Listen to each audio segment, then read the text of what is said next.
Hello, everybody. Welcome back to another episode of the AVS Show. You're watching MinaTV. Before we dig into today's topic, make sure you subscribe to our channel because we give you great content every week, okay? Also go on our Instagram page, the AVS Show, and follow us there as well. And Miss Bridget is back, bald and all. Yes. She is back. Yes, Circuit hello. face. Yes, So honey. how was your experience being on the AVS Show? I love it. I love y'all.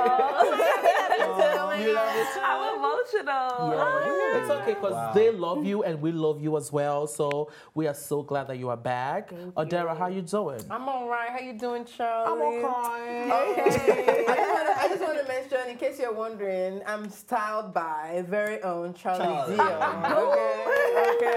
Okay. So get your booking. Yeah, DM me. I got you. But Timati is looking dope as well. Always, I know. though. What's going on? How you Always. feeling? I'm good. Another thing from Charlie. Oh, I accessorized him a little bit. He said, I love you guys, of course. I'm there. All right. So today we're going to talk about a very great topic that we need to discuss. It's about the lavish lifestyle that people live on the internet, on social media. So my question to you is, media platforms have become flooded with content portraying ideal and lavish lifestyles. But at what cost? I want us to discuss, does that have any effect on the youth of today? Does that have any effect on you? Let's talk about it. Does it? Do you really need to ask? Yeah, Yes, it does. It has such a large effect on youth because now you just hear people saying, "I want to blow. I want to." But what make does it." that mean? I want Thank to blow. you. Yeah. I want to blow means that they just want to end up in the driver's seat of a Maserati. But no, they're not, they're so fixated on the end result. A lot of people fail to realize what it takes to get there. Right? Yes. There are exceptions to every rule. But the rule basically of life is hard work, time, patience eventually will get you to the end of the race, right? Will get you to success, to get you where you want to go.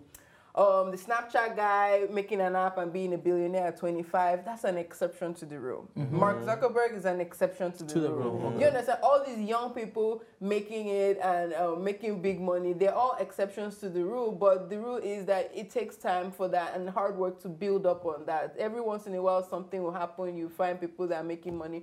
But most of what we see on social media, take for example, Hush Puppy now. Hush Puppy is living a lavish lifestyle. Okay, but so that's what I wanted to talk about. So when you hear lavish lifestyle, what is does it that? mean? What is lavish lifestyle? I think it's appearance. It's not necessarily what is real, right? So it's about saying, I have this car, I have these outfits, I have this weave, I have this man, et cetera, et cetera, et cetera. It's all about A man?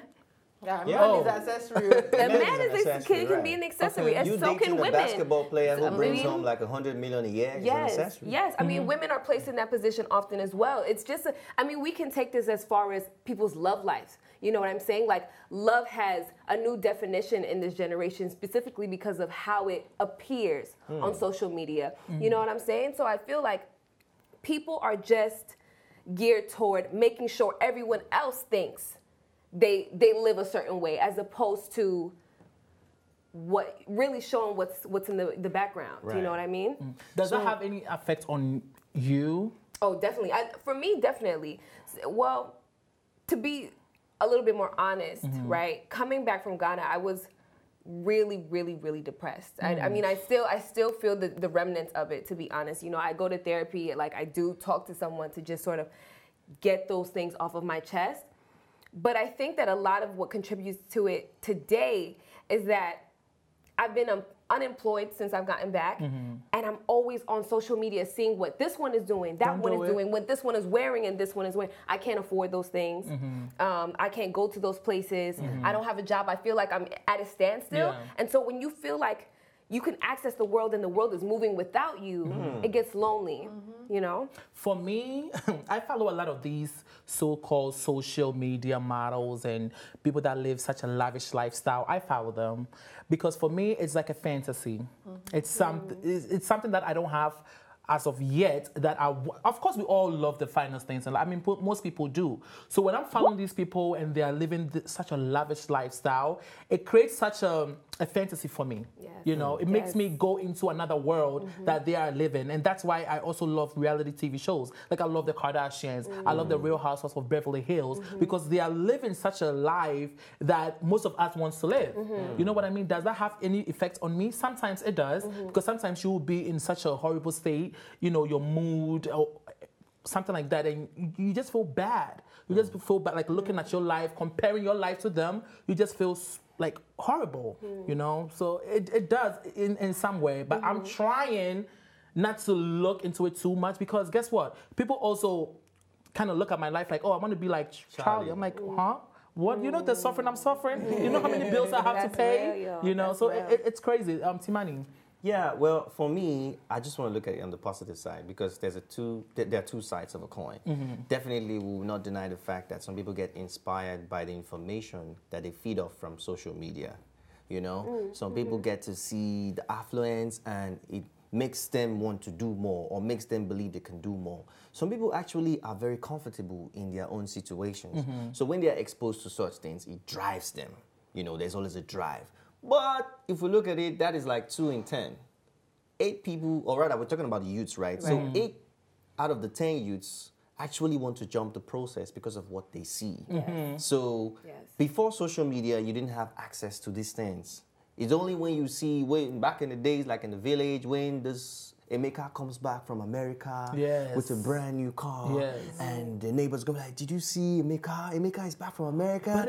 And the parents are going to be like, see your mates. Look at your mate. But is it their fault? Because you will have somebody that went to school, right? Went to school, suffered, went through a whole lot, working 9 to 5, 9 to 10, doing double shifts, and they still can afford stuff like that. So it's not their fault that they want to jump into lifestyle like that. So I mean, but what I'm trying to say is that even before the social media age, we've always had this competitive lifestyle where you always want to be better than your neighbor, your next door neighbor, the people around you in your community.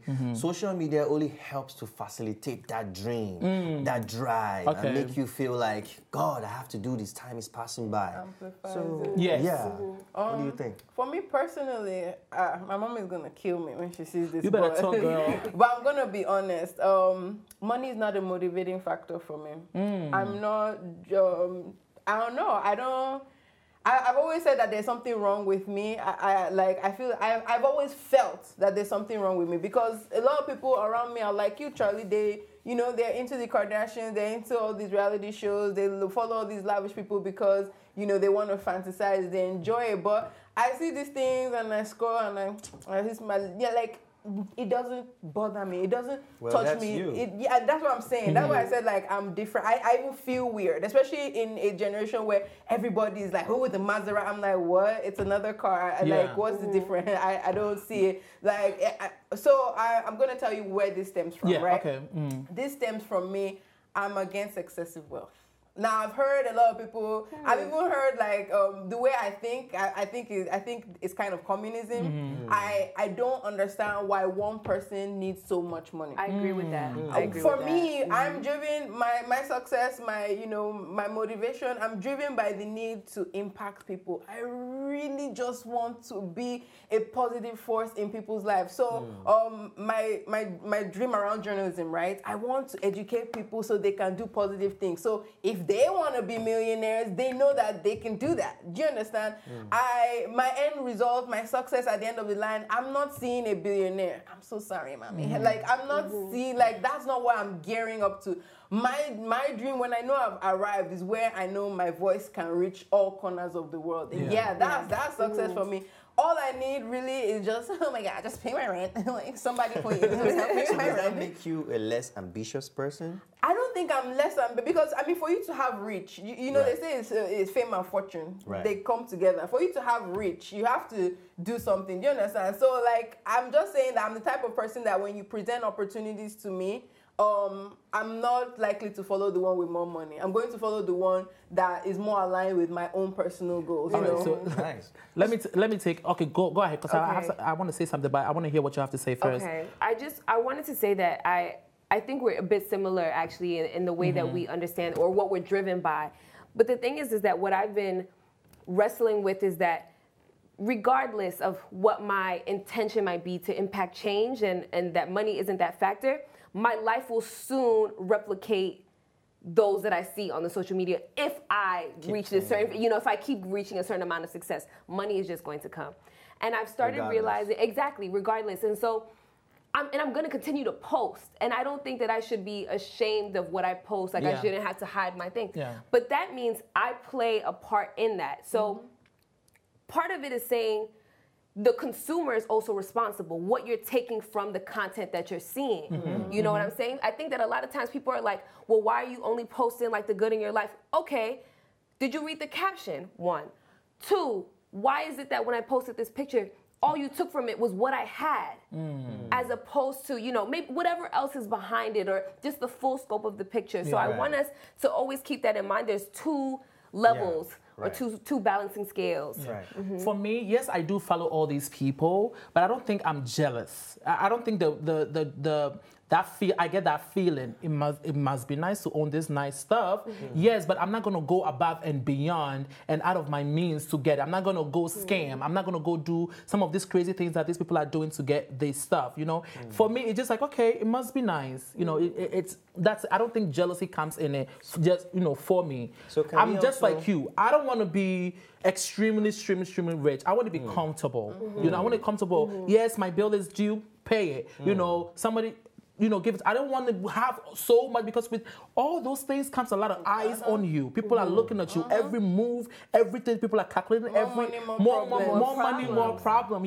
So I'm just like you as well when it comes to that. So can we also look at another aspect of this social media exposures that we have so much right now, and the fact that what people feed off is what they want. Yes. But on the other hand, can we also look at the society? That the society also sets this standard for us, because by the time these people with great influence and material stuffs are popping on social media, when they come out to the real world, the kind of love, the kind of appraisal, the kind of farms and acceptance they get from the society make other people feel that they are less successful or they are less accepted in the society because of this social media. So are we going to blame it on? I mean, people think they are defined by stuff like Gucci, like Versace, like they feel like if I don't have that on, there's a problem. Listen, I go to these events, these African events, and I'm always lit. I don't have on big old name brands, Charlie, but when I walk in, I own it. My my confidence, and people look, okay, Charles is here as well. I don't have to wear Gucci. Once again, it must be nice to have them, but I'm not defined by those things. If I don't have it, that's okay. If I don't own a car, that's okay for now. You know what I mean? Yeah. But I think along those lines, I think that points to the fact that we've replaced inner peace with outside, ownership of material stuff, materialism. Yes, the more things you have, the more happy you are inside. But are they really happy though? But no, you're probably not. I've always, my mom would tell me this all the time. She's like, you're always rushing for the success, rushing to have this and to have that. She's like, when you get there, will you be happy? Like, you haven't done the work within yourself to even appreciate that moment. Because once you get there, it still won't be enough for you. So I would hope we would take a pause on this whole cars and this and that and reflect on are we taking in the moment? Are we taking in life, the things that matter, the things that, your relationships, your health, where we've missed those conversations. People they don't want to hear that. And they don't. They don't want to hear that. Another thing is that I think the way Africans and we in Africa react to lavish lifestyle on social media is completely different from the way people in the West do. Because I've noticed during the day I work with children and they come in with these $200 sneakers, and then Nigerians would post new Jordans like they've done a big but then these are small children in middle school that their parents are buying it for them. You see them with Gucci little wallets. It's not such a big deal, possibly because of how money is spent here. You know, like you can use a credit card and swipe something and take 2 years to pay it, but you have it, you know, you're already taking the pictures. And then in Africa, I think it's more detrimental to our society because there are too many people that don't have the basics and so many people obsessed with excess. You know, it's like we're not focusing, a lot of people, like what you're saying, like a lot of people are not focusing on, hey, let's solve our problem. So for me, it's like, okay, you're an African, you're coming, you know where we're coming from. There's no light, there's no road to your village, there's no drinking water for your village people. If you have this excess money, do you understand? Why not help other people come up to your level? You're talking about other people. These people that you see like this They now. don't help their family. They don't even help their family. Their minds are still in the village. Exactly. You know, cutting firewood. A lot of them. And you know, so they can't even help their own family. So how can they even help other people? It's just interesting to me that so many people are fixated on this lifestyle. And we have to call a spade a spade. That's why so many people get into Yahoo. That's why there's so many runs, girls. Do you understand? Like thirst for success, for quick success. Yes. There was a post on social media. I think your friend was Tunde Not. He does giveaway Wednesdays, and some girl was like, he gives out people have sponsored him, you know. So he gives out a lot of things on Wednesday. And one girl commented, she's like, "Oh, I've never owned Brazilian hair in my life, so please give me this money so I can own it. I've never owned an iPhone before." And it's just like, why? What is making you think that these are the keys to life? To life, right? to happiness. Can we trace this thing to psychology? There's something about psychology that says that if something is put before you or presented to you a couple of times, you begin to give into that thing. So should we say that these youths that are being influenced by this social media affluence should learn to limit what they're exposed to on social media? Yes, You can. absolutely, absolutely. Because you are what you consume ultimately. Like, say for example, my barber was telling me this funny story about his girlfriend, and he was telling me how she always is like, I'm not ratchet, but all she watches, he says, is Love and Hip Hop and stuff like that. Yeah. And he was like, she doesn't even see that she's becoming ratchet. Yes. Like she's like emulating some of those characteristics that she claims that she doesn't have. And so part of it is noticing that it's a problem. You know what I'm saying? Like noticing that you've been repetitive in this and that it's changing you a little bit. But then also being decisive, because what does that mean? When I decided that I was going to stop following as many models and I was going to look more to social justice, I was miserable. You know what I'm saying? It was consuming me because I was like, I was happy to hear about all of these really intelligent perspectives, but I was sad about there's always something wrong in the world. So it's about also maintaining balance. True. You know, finding you got some of the models, but you also have like some of the things that really matter, that go beyond just the body. You should limit what you follow and focus on those that will inspire you. Yes. And there's one bitter truth these people should know, the youth, is that human needs are insatiable. So the minute you keep craving for something, as soon as you get it, something bigger than that is going to come, and then you're going to crave for that. Yeah. What will you do if you can't afford it? And the youth out there watching, we also need to stop putting pressure on ourselves. Yes. Listen, it's not by force. You don't have to. You really don't have to. Nobody's going to come arrest you. Let them laugh. Let the bullies keep bullying you about you wearing your one sneakers to school. Let them keep talking. You know what I mean? Don't put that pressure to yourself because trust me, you're gonna go crazy. Yes. You're really gonna go crazy. Let us know in the comments though your thoughts on this topic. This is really an interesting topic. We really want to hear from you. Do these lavish lifestyle affect you in any way? Let us know. Thank you so much for joining us. Thank you. Yes, and thank you guys for having this conversation with me. Until next time, this is the ABS show. You're watching MinaTV. Bye. Thanks for watching, and if you liked this episode, don't forget to subscribe, like, and share. See you next time.